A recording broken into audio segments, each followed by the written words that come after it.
Good morning, beautiful people of Bielsa State. Thanks for joining us on Golding 97.5 FM Yenagoa. And welcome to another enlightening edition of Let's Talk Nigeria, the program where we take the burning issues of the moment, put them on the table, and dissect them with honesty, clarity, and insight. I am Moyo Stevie. And I am Paul Oblomugbasa.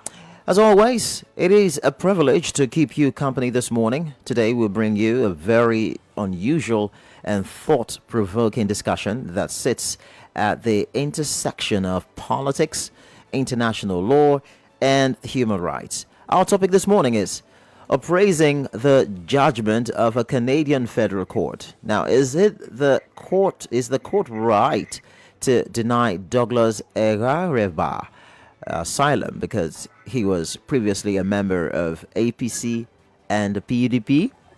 Now, for those who may not have followed the story closely, here is the background. Douglas Erareva, a Nigerian citizen, had sought asylum in Canada, citing fear of persecution and instability back home. However, in its ruling, the Canadian Federal Court denied his application, pointing to his past affiliation with Nigeria's two dominant political parties, the All Progressives Congress (APC) and the People's Democratic Party (PDP). The implication of the judgment is that membership in these political parties may be viewed internationally not as grounds for protection, but as evidence of complicity in the very system from which the applicant claims to seek refuge. Now, this raises many questions. Of course, is it justifiable for a foreign court to deny asylum to a Nigerian simply because he once belonged to APC or PDP? Does party membership automatically translate to responsibility for the actions or misdeeds of those parties? Or is this judgment a dangerous precedent that could unfairly stigmatize Nigerians who participate in mainstream politics? But on the flip side, one might argue that the Canadian court is sending a message that Nigerians' ruling parties are perceived abroad as entities associated with corruption, maladministration, or abuse of human rights, and therefore their members cannot easily present themselves as victims. The word victims. But how fair is this assessment? After all, millions of Nigerians have been members or supporters of these parties at one time or the other. Should every one of them now be tainted by association? This case forces us to look beyond one man's asylum bid and ask deeper questions about Nigeria's global image. What does it say when the political associations that dominate our democracy are seen by outsiders as reasons to doubt the credibility or innocence of their former members? And how should Nigerians, home, abroad, and in diaspora, respond to such judgment? To help us unpack these issues, we have a very special guest joining us all the way from Lagos via Zoom, Justice Ogiana Esquire, a seasoned legal practitioner and analyst who will guide us through the legal, political, and ethical dimensions of this case. With his expertise, we will explore whether the Canadian Federal Court's decision was legally sound, diplomatically sensitive, or simply misguided. Yes, we've not been able to establish the connection yet, but we're trying to get it. But when we get it, we will bring him on. But as always, our phone lines will be open, and we invite you, our listeners, our valued listeners, to call in and share your perspectives. Do you think the court was right? Should Douglas Erareva have been granted asylum regardless of his past political affiliations? And more importantly, what lessons should Nigeria learn from this episode? Now, this promises to be a deep and eye-opening conversation because we even have a legal practitioner with us today. So it's going to be interesting. Stay tuned. Don't touch the dial. This is Let's Talk Nigeria on Golding 97.5 FM Yenagoa. Let's begin.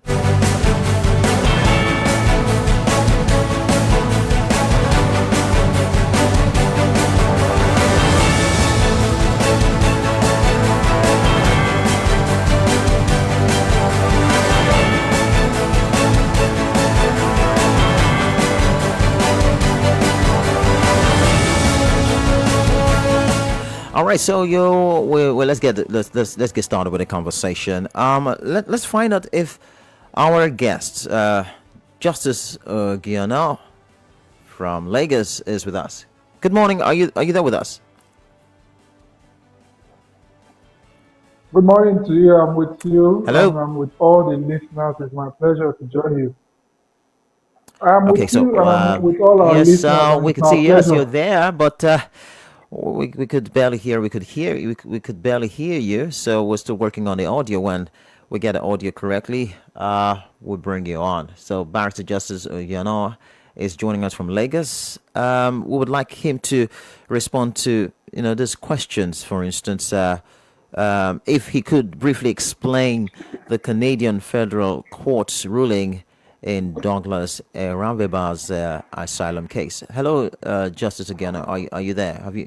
Yes, can you hear me? Is it better now?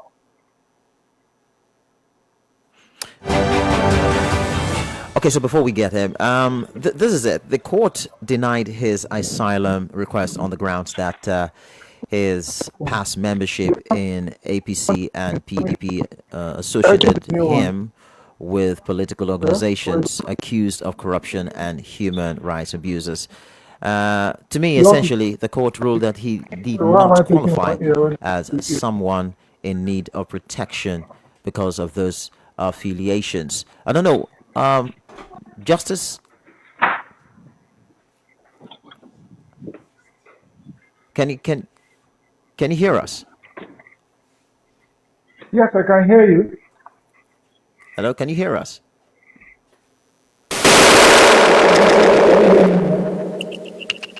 Hello. Can you hear me now? Okay.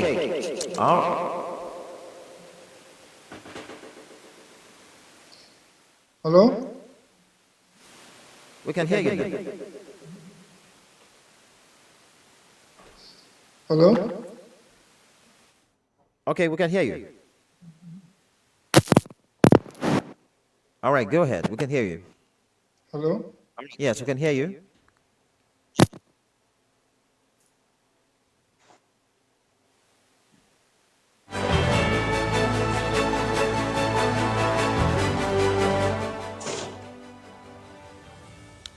Hello, we can hear you now. Go ahead.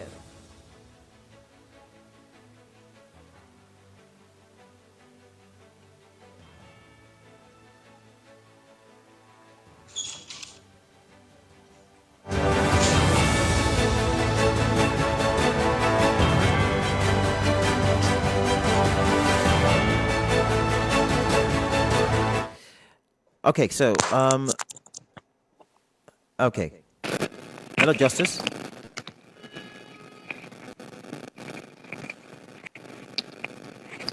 Okay, so we try to explain it. I So can as hear I you was now. Can saying, you hear me? Paul, the court denied his asylum request on the grounds that his past membership in the APC and PDP associated him with political organization accused of corruption and human rights abuses. Essentially, the court ruled that he did not qualify as someone in need of protection because of those affiliations. Paul, I feel a little bit uncomfortable because, as we said from in the background, that if the Canadian court ruled against him because he was a member of the APC and the PDP, millions of Nigerians have also supported one party or the other, especially the two major parties in Nigeria. So, are you saying that if we are planning to have something to do with another country, another nation, especially Canada, we would be denied as well because of our affiliations with the political parties? This is not going to be too good, as far as I'm concerned. It's going to discriminate, more or less like discriminate against those who support political parties in Nigeria. And for me, if you ask me, some would celebrate, some would say, okay, let them do so that Nigerians will not go there. But it's not right. We do have opportunities of traveling abroad and have things to do with people abroad. So denying denying Nigerians from traveling abroad and have things to do with other people in other parts of the world would not be right. But in this case, it's a case of asylum. Leaving your country because you feel you're being persecuted in your country and you're going abroad. The Canadian court did not say Nigerians should not come to to Canada, and do things, but that we are not going to grant you asylum to come stay in our country because they think you're running away from the same country that you once served, and the two political parties that you once served were parties that they term as corrupt. And so the whole thing is very complicated and dicey. What's your perspective? For me also, that's why we had to bring Justice Ogino, and he's joined. Where did you find out? Because it is quite worrisome. And from a legal standpoint, Justice Ogino, does a membership of a political party without evidence of direct wrongdoing constitute enough grounds to deny an asylum application? Let's start with that first. Okay. For me, I think that it's a no, and it's if they are practicing democracy in Canada, in order to be able to practice it properly and correctly, they too would have affiliated with a political party in one way or the other. Their government doesn't fall from heaven. And a lot of times, too, people that vote to are members of political parties. And in fact, people are encouraged to be part of political parties because political parties are one of the essential pillars of democracy.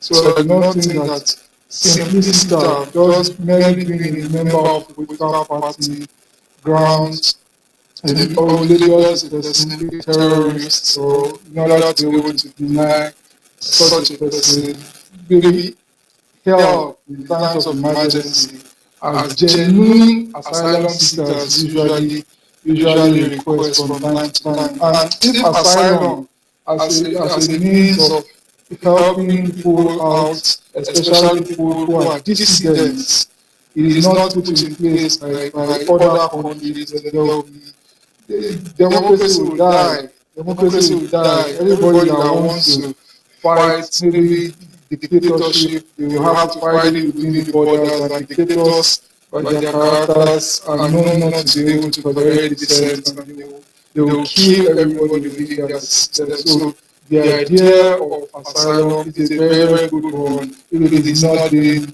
abused as a lot of Nigerians do. I'm a legal practitioner, and my line of work has seen a lot of things in this regard.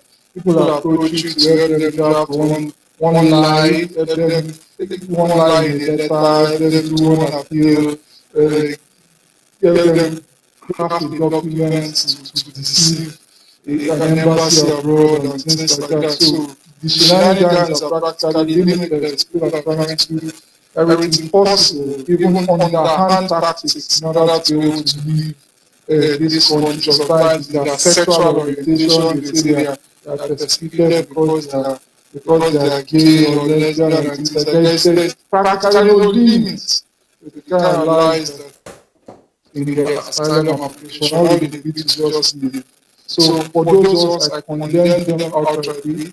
For genuine asylum seekers that are fleeing persecution, they should be allowed into any country, including Nigeria. Nigeria should open. So one of the reasons why Nigeria is enjoying stability is because at some point Charles Taylor was received into this country. If Charles Taylor had not been received into this country by President Olusegun Obasanjo at the time, Nigeria was going to remain in power because there's no way a person in power will yield power, and I commend you to the words of the same power. Okay, so Justice Ogino, did the Canadian court apply the law correctly? And if yes, of course, you're going to give your answers. But could this ruling be an indictment of Nigeria's ruling parties? Okay, for me, let me tell you why my situation is peculiarly difficult. I'm not an outsider, I'm a practitioner, I practice in court. And as a lawyer, I'm not supposed to be talking from the standpoint of emotions. The way our courts are crafted, the way the laws are crafted, a judge is supposed to decide the matter based on the evidence set before him. A judge is not supposed to read newspapers before giving a court judgment. So it's the strength of evidence, it's the strength of argument of lawyers on both sides that actually sway the judge in one way or the other. I do not expect the judge to be reading from far paper in Canada, oh, what political party they see, what political party CDP in some other parts of Nigeria in order to be able to guide it in its judgment. If it is doing that, then it is working outside of the law. So I want to probably blame the persons who presented the case of the asylum seeker as not sufficiently distancing the political parties in Nigeria from the asylum seeker. So I don't exactly have the exhibits and evidence before the court. So if I had access to court, of course, what I had was judgment. If I had the way the case was conducted, then I may be able to say, oh, this judge didn't do a good job or not. So if the case was presented and strongly so on the side of what the judge decided, then this is what my comment can be on that issue.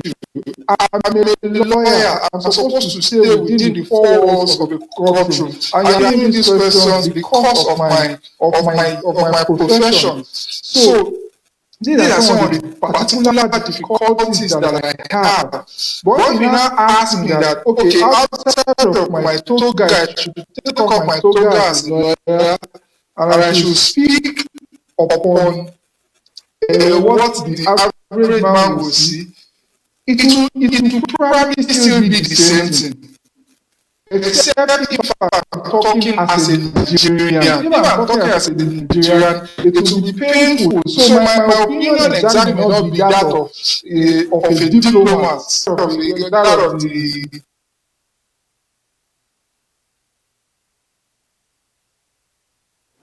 I think we're just having a freeze right there. Just again, are you back there? Okay. Okay. So while we wait for us to reconnect with Justice again all the way from Lagos, we want to give you the opportunity to participate as well. You know, we are looking at that issue. A lot of Nigerians have been asking questions, have been, talking about this issue for a while now. We thought we should bring it up on Let's Talk Nigeria for you to, have your own say in the matter. We're appraising the judgment of a Canadian federal court, and we're asking, is the court right to deny Mr. Douglas Rabigba asylum because he was previously a member of the APC and the PDP? And we just want to know, what is your own take? Not with emotions, but let's look at it from very rational standpoint. We have quite a number of questions to ask you. For instance, now we are asking, could this ruling be an indictment of Nigeria's ruling parties? Should all Nigerians who were members of APC or PDP be viewed with suspicion abroad? These are some of the questions that we would want you to ask. We want you to answer. The numbers are 0707 747 1522. 0912 000 1975. You can still send us a message on WhatsApp with the number 0912 000 1975. Justice, are you there with us? Are you still there with us? Yes, I'm with you again now. Sorry. Okay. But it's fine. It's fine. Now with these things that you've just said, because some persons were wondering, what does, because we're concerned about this case setting a precedent for other nations to just really get to pick up, because we've also found out that prior to this case, we saw the issue with issues with our rapport with Ghana. We saw this other thing. So it's more or less like Nigerians matters are sweeping up all of a sudden. But now, does this ruling set a precedent that could affect future asylum applications from Nigerians with political backgrounds? Okay, for me, I think that it doesn't exactly. And one of the major reasons why I say that is because Canada got its own practicing law from the British, just like the did. So generally, the way they approach court matters will be the way we approach court matters. In fact, while we detored from the UK in 1963 by becoming a republic and Nnamdi Azikiwe becoming the president, the Queen of England or the King of England, as stands present, is still the King of Canada, while even though they have the Prime Minister. So our judicial system is essentially the same. Since they have a ruling, it can still be appealed.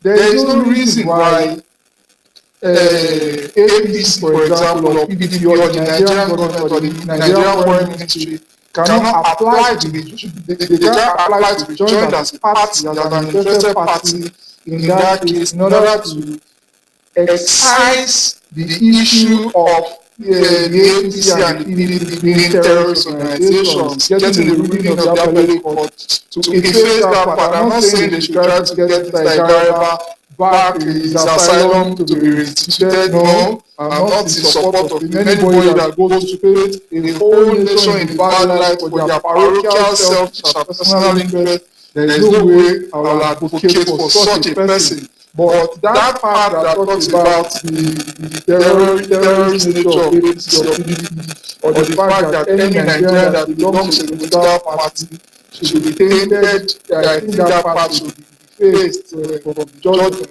So that approach is open, and there should also be public sensitization to people that this shouldn't be a one-off situation where you now use this kind of ruling, a ruling that is absolutely unfair. I believe that ruling must have been as a result of bad lawyering, and any client that has a bad lawyer or has an incompetent lawyer will have to face the consequence of having the bad lawyer or an incompetent lawyer, because there's a presumption that all lawyers are equal.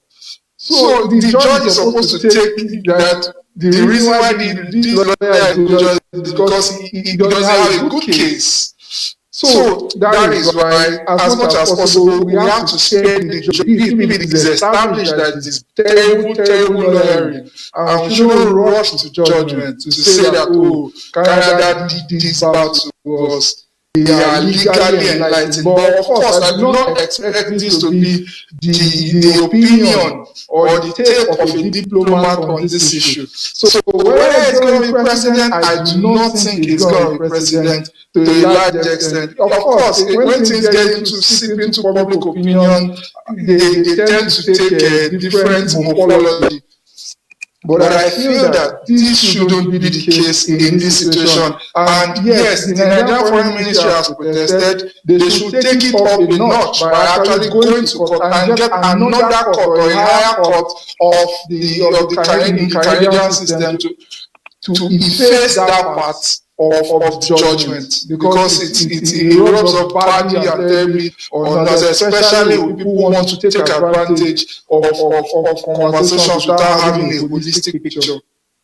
Okay, so let's remind the listener that you can follow us on Facebook right now. We are streaming live, and you could watch Justice Ogiano Esquire right there on Facebook as he analyzes this issue that we're looking at this morning. It's time for you now to call in and contribute. While the conversation was going on, quite a number of our callers have been calling, but now is your time for you to call in and contribute to the conversation. Once again, the numbers are 0707 747 1522, 0912 1975. You can send text messages to the WhatsApp number 0912 1975, and drop your messages on Facebook as well. We're going to be reading out those messages. If you have any question, of course, Justice Ogiano Esquire will be able to answer all those questions to your satisfaction. So let's get down to the music, to the course now. Good morning, and thanks for joining us.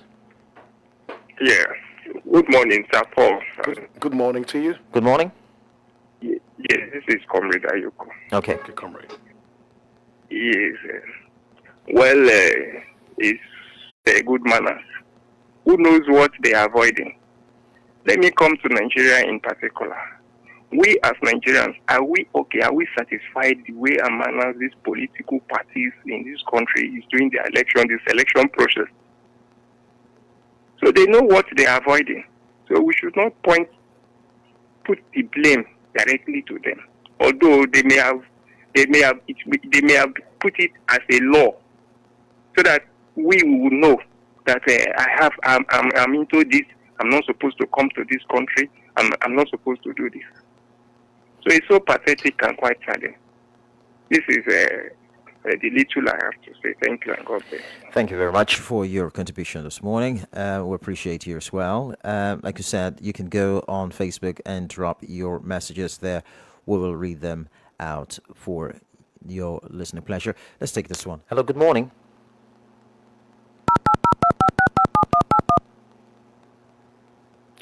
Good morning. Yeah, good evening. Yeah. Good morning. Good morning. Kingsley from Opolo. Okay, Kingsley. Please go ahead, Kingsley. Please don't be angry with my assertion, so because you might have looked at what is going on in Nigeria. These two parties over the time have raped democracy in Nigeria.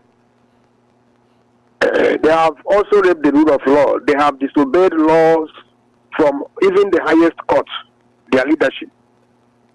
They have been in supervision of mass burial of their citizens via the activities of terrorists unabated. The hospitals are not working. People are dying in droves in hospitals. Is it not an act of terrorism? So I don't know. These people might have their facts why they declare these two parties a terrorist group. Terrorist is not only when you have guns and shoot at people. When there is leadership failure and the people are dying by non-state actors, unabated, inadequacies must be paid for. Are you hearing me? So I don't know why people are reacting that way. They must have facts why they declare those two parties terrorist group. So it's just to seek for the facts. What were the facts why they say so?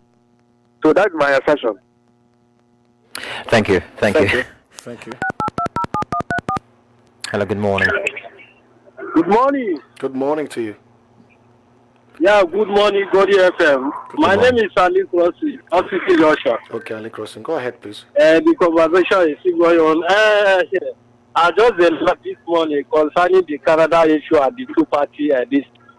Yes, exactly what's in my mind. The last call I said, because if you watch this two party very well, not be just carry hammer and ammunition, carry dagger and this thing. Now you call yourself already. They observe these two parties where they are leading this country. They don't even care about the masses. People they are trying, people they are even jump to other countries because of the leadership of the leader of the country. They are not even stand their hands very well. If they can do very well, I don't think this Canada they can just discuss these two parties they are terrorist organization. Do you understand? So if they can just learn from other countries, they should make the correction from this early hour moment so that they can correct everything. Because it's not only Canada, they have made that statement out. There is other countries here, they are looking them, but they are no one to make that comment. Thank you and God bless you. Thank you. Thank you. Appreciate you. More calls. We'll take more calls. Good morning. Yeah, good morning, Good morning. Yes, this is Alison calling from Okaka. Alison. Okay, Alison. Thank you. Yes, all of us are good. We greet you too, sir. Yeah, you see my take on this issue. For the Canadian law courts to giving judgment that since this very man comes to the two political parties that have ruled this country for years, they are terrorist organization. If you look at the term of the country, what is you are thinking? We not try to be frank from the truth. The court is not far from the truth. It's what we are passing through in this country. So politicians should begin to change their mentality and change their mindset towards bettering the lives of the people, so that everybody will know that the country is going well, and people will gain respect in the international community. Thank you very much. Thank you very much. We appreciate you. We'll take one more call before we return to Justice again. Hello, good morning. Yeah, good morning, my good people in the studio. Good morning. Yeah, my name is Colin Sono. I'm calling from Upper. Okay. Go ahead, please. My brother, the truth and nothing but the truth. What the name they gave Nigeria, that is what we are. We could not go argue about it. The truth is that, okay, for example now, the world are watching us. So somebody made that announcement that once you cross to APC, your sin is forgiven. What sin do you commit? Is it not sin of embezzling Nigerian money, Nigerian money?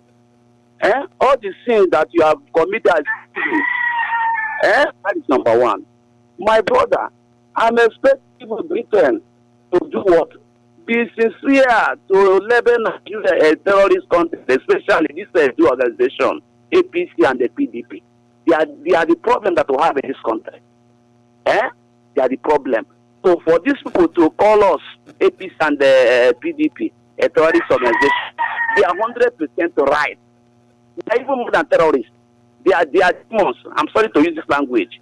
Because why? How can somebody, you say that you are receiving a 1.5 billion naira and you are going with the best jet in the world, which even the president that they are not very well and knows that kind of jet.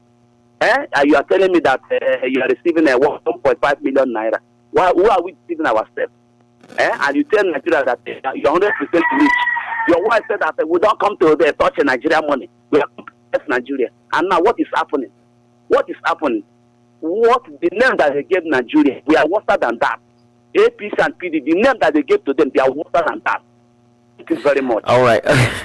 Okay. We just want to put it out there. Well, the thoughts of the callers, of course, are not the thoughts of Golding 97.5 FM. No doubt about that. But we need to be very, very fair and mild in the way we go about our own, making our points. Please, we will appreciate that. So let's return to Justice Ogiana. Justice, are you still there with us? I'm loud and clear. Okay. Can I just respond? Yes. It's like Nigerians are not happy with this. You can say that again, and the Bible will say that you are like a yam that you want to roast, and now using red palm oil to douse itself in red palm oil. So I think that Nigerians are in a very, very terrible state when it comes to these two political parties. And it looks like you are practically pitting me against members of the public. But my hands are tied, as Justice Showell famously said in the case of Awolowo and Shagari. I'm supposed to tell you from the standpoint of what might have happened in court to have occasioned this outlandish magnitude 7 earthquake level of comment or judgment from the court. So I still assert that it is possible that it is bad and terrible lawyering. A judge is not supposed to Google PDP or APC before he decides on what PDP or APC represents before it. If the lawyer to the government of Canada that is fighting against the asylum application of Mr. Igarefa actually made solid arguments as to why APC and PDP representation, it beholds on the lawyers hired by Mr. Igarefa or even he himself, if he is representing himself, to present contrary evidence to the courts that the PDP and APC are the prime parties in Nigeria and they are not terrorist organizations. And I know that if the argument has been made, it would have been a low-hanging fruit for the court to decide on. That danger about arguments in court is if a party presents an argument and you either don't sufficiently give a counter or you don't respond to that point of argument at all, in Nigeria, the court is bound to take that argument as the truth. So if that is what is happening in our Nigerian courts, and that's what makes the common sense, that's what would have happened too. That's what might have happened. I don't want to be absolute in what happened there. And we are talking about fairness of the judicial system. A lot of people will trust the Canadian system more than even the Nigerian system, including Nigerian courts. So whatever decision must have been made, it must have been made based on the evidence that was presented before the court. And I feel that the lawyers that represent cause of the PDP and probably Mr. Gareba did a terrible job. I stand to be corrected. I'm sorry, I'm not alleging, I'm not frontally going against the professionalism or the competence of another person, but that is my suspicion in this case. So, and as a lawyer, I'm bound to say what the position of the law is. I'm not happy with the PDP, I'm not happy with the APC, but I'm not comfortable with the millions and millions of members of those parties being a la carte labeled as terrorists. Because a label as terrorism, it has serious implications. You can't do financial transactions, including internationally. You can't travel, and implications that we may not use these time slots to go into. But that's generally what I'm really happy about. Okay, so Justice Ogiano, we will be back shortly after this commercial break. We want to go for a commercial break. When we return, we will now look at some of the few questions that we have here and take some calls, and then we just round off. We're still right here on Let's Talk Nigeria. The topic has been the issue of the federal court in Canada, giving out a very, very funny judgment, if you ask us. But when we return, we'll continue with the conversation. This is your Golden Moment. 97.5 Golden FM, the gold standard of radio. Are you looking for a great car rental service in Yenagoa City of Bayelsa State? Experience the best with AB Mercantile. Premium cars for corporate ride, reliable rides for travels, economy option for daily drive. At AB Mercantile Limited, we offer a range of services. We pride ourselves as being the first resident car rental service provider in Bayelsa State. We offer daily rental services, event car rental services, pickups and drop-offs, escort security services, driver services, vehicle leasing, fleet management for businesses. Mark your calendar. AB Mercantile Limited is launching on Wednesday, 10 September 2025. Visit us at Grace Pearl Plaza, first floor, Opolo Market Road, Yenagoa, Bayelsa State. We are open from 7 a.m. to 7 p.m. Monday to Saturday. Book online at abmercantilelimited.com or call us at 070-749-7212 or email us at info@abmercantilelimited. For more information, AB Mercantile Limited, your ride's destiny. Shining brighter than ever. 97.5 FM, the gold standard of radio.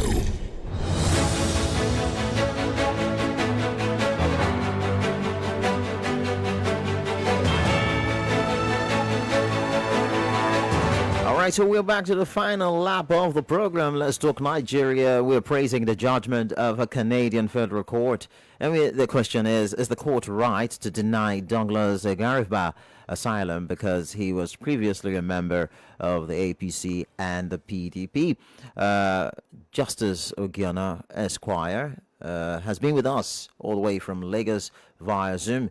He has given quite a number of perspectives, quite interesting anyway, the conversation is interesting, and all the contributors, Paul, speaking with rage and anger and why it serves them right, okay, but then it does affect every other Nigerian, Paul. Yeah, it doesn't, of course, it doesn't affect every other Nigerian. So that's why we're looking at it from the legal perspective and seeing how we can, as Nigerians, really get the fair. So now, the fact that the APC is being fingered, the PDP is being fingered, and all the things. You were talking about it earlier when you were explaining it. You said that it's time for them to go and I think to go to appeal the sentence, because that thing terrorist is a huge thing, and it's a red flag for every country, every other country. When they see terrorists, oh, that is going to be something. So, what do you think the image makers plus the councils to both PDP and APC, including the federal government? I know that the Ministry of Foreign Affairs has spoken about the federal government. So, what should they do immediately to really get to appeal this thing? What moves should they do? Okay, for me, I think that they've taken a few of the steps in the right direction, and I feel that they should actually walk the way completely. They should leave no stone unturned. They can't just release a public statement and things like that. Ordinarily, I feel that in matters like this, diplomatically, they ought to have summoned the High Commissioner of Canada or something in order to further show it to the world that we are not taking this laying low. So that's number one. Number two is beyond the paparazzi, beyond what we see on the street, initial grab.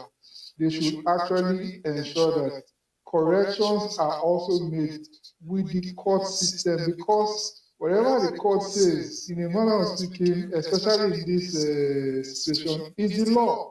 The reason why we are having a conversation around this is because it is something serious. It is the third arm of government in Canada, and that is the labeling that the APC and the PDP has. I feel that with all alacrity and dispatch, they ought to have put in their appeal to that statement against them, because again, this will not just affect members of those political parties, it will affect all Nigerians. It will affect all Nigerians. So they have to do everything they need to do. By the time they litigate it through the courts, by the time there's a judgment, they should also publicize it, even with much more vigor, to tell the world that our name has been expunged. We are not a terrorist organization. We are just a political party, like political parties are in other necks of the wood. APC and PDP are not only the parties that have a flash of violence here and there. In fact, in some parts of Nigeria, it is more than a flash. So I'm going to admit that much.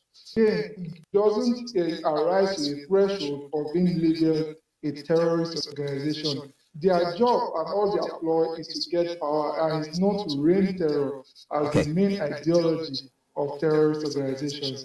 Justice, this question is very important for me. So if Douglas Gariba had belonged to a smaller political party, would his asylum bid have been treated differently?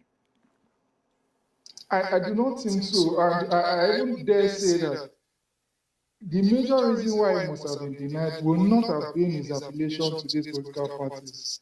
I believe that what in this judgment, the belonging to these political parties are actually what we call obiter dicta.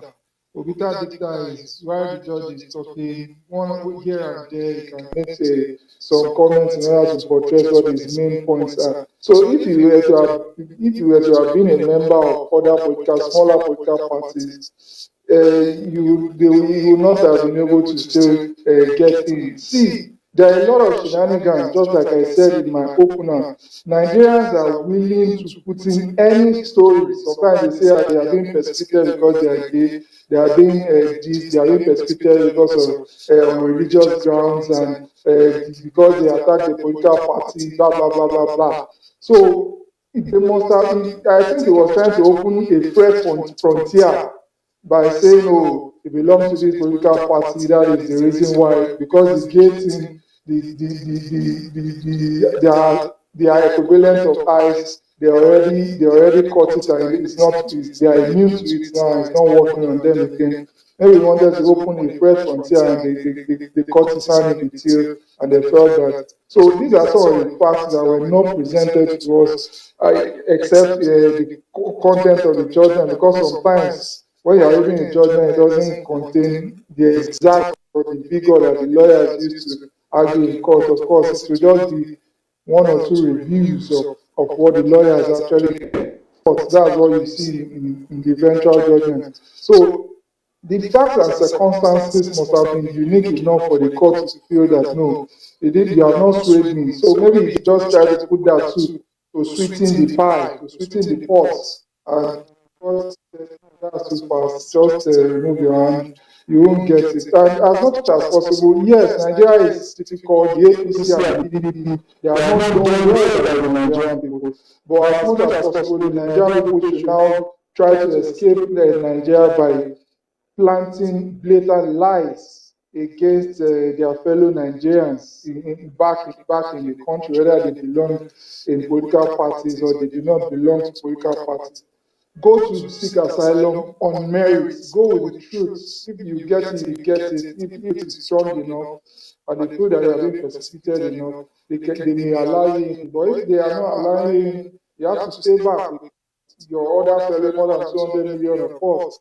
We have not led the country, we are facing it, and we are praying and hoping at some point a very, very good leaders will take the reins of power to make this country realize its potential as it possibly can attain. See, this Nigeria, I was talking to some people on a journey back to Lagos yesterday, and everybody just kept saying that those countries are too hard. Canada is hard, UK is hard, why are people rushing down there? Nigeria is where you can really enjoy your life. The challenge we just have as a country is the challenge of leadership. Remove leadership from the equation. There is no country as happy as us, as enjoyable as us. You can't. I don't want to go too much into it to paint other countries bad, but this country is beautiful. This country is enjoyable. All we just need is better leadership for the greatest happiness or the greatest number for more people to be able to be elevated out of poverty. Then you see, what are you going out there for? They work too hard. They are depressed. They don't sleep enough. They are going to die paying bills. They are probably not going to make it to well. All they will be able to do is the maximum is to be comfortable, and even in the comfort, you should be careful of not getting into more legal trouble or other legal trouble that can make your life a complete quagmire. I'm not doing this to market Nigeria, but that's the state of fact. Nigeria is a beautiful place. We just need to get the leadership right. We've been there, we've done that. We listen to the people who live there. We relate to them on a daily basis, and it's not funny. You just need them to tell you the truth. That's right. Justice, we do appreciate you. We're about rounding off this conversation. More calls coming in, but we can't take the calls because we have to go. But as a way of rounding up, in your view, what lessons should Nigerians, and particularly politicians, draw from this case about global perceptions of our political culture?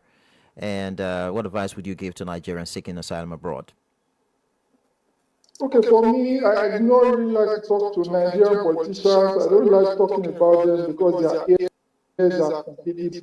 They go there on a daily basis. Their children are there. That's where they go to hospital. That's where they go to vacate. That's where they go to do everything they do in their life. They only come here to be buried. In fact, they now go die. Our presidents now go there to die. They just come here to be buried. They just ensure that compulsorily they are going to be buried. So I don't like talking to Nigerian politicians because their ears are completely blocked. And it is a shame. And until Nigerians take these issues seriously, that's when we ensure that putting leadership is a very, very serious thing. We shouldn't leave it to the 9th, 11th hour where they will give a bag of rice and you still go ahead to support them and vote for them. We have 4 years to regret it like we are regretting it now. So once we get leadership right, even my advice also to Nigeria, once we get leadership right, and anything we can do in order to be able to get leadership right legally, we should banish all the ways that they try to bring and placate and set us against each other in order to be able to get power and still undermine the greatness or the potential of this country. So the recruitment process, we should ensure that the Electoral Act is amended, the Constitution is amended, and the Evidence Act is